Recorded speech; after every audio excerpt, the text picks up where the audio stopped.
প্রয়াগের পর হুগলি ত্রিবেণী সঙ্গমে মাঘী পূর্ণিমায় পুণ্য স্নানের ভিড় উপচে পড়েছে। প্রয়াগ স্নান করেছেন, তাই নিজের নির্বাচনী কেন্দ্রে তৃণমূল সাংসদ রচনা বন্দ্যোপাধ্যায় মাথায় গঙ্গা জল ছিটিয়ে আনুষ্ঠানিকতা সেরেছেন। আমি ভীষণ ভীষণ খুশি এখানে আসতে পারে। ঠাকুরের আশীর্বাদ সবসময় মাথার উপরে আছে। তার জন্য 3 তারিখে একটি শুভ দিন ছিল এবং আজকে মাঘী পূর্ণিমা আরো একটি দারুণ শুভ দিন। এই দুটো দিনই আমি গঙ্গায় আসতে পারলাম এবং গঙ্গা মাকে প্রণাম করতে পারলাম, গঙ্গার জল মাথায় নিতে পারলাম, এত মানুষকে আনন্দ দিতে পারলাম। প্রচুর মানুষের ঢল এখানে, আমার যে কোনো রকম অসুবিধা হয়নি সেই জন্য আমি বলছি, এবং আমার কোনো ব্যবস্থা করাতেও কিছু খারাপ লাগেনি সেখানে। আর আমাদের এখানে দিদি সবকিছু তৈরি করেছেন এবং সব মানুষ যাতে ভালোভাবে দর্শন করতে পারেন সেই ব্যবস্থাও করছেন। আর রাজ্য বিজেপি সভাপতি সুকান্ত মজুমদার প্রয়াগের মহাকুম্ভের জল নিয়ে এসে মিশিয়ে দিয়েছেন ত্রিবেণীতে।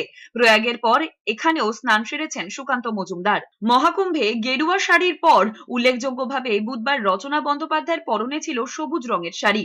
এদিকে মাঘী পূর্ণিমার পুণ্যতিথিতে গঙ্গাসাগরে সকাল থেকেই পুণ্য স্নান সারছেন হাজারো হাজারো পুণ্যার্থী।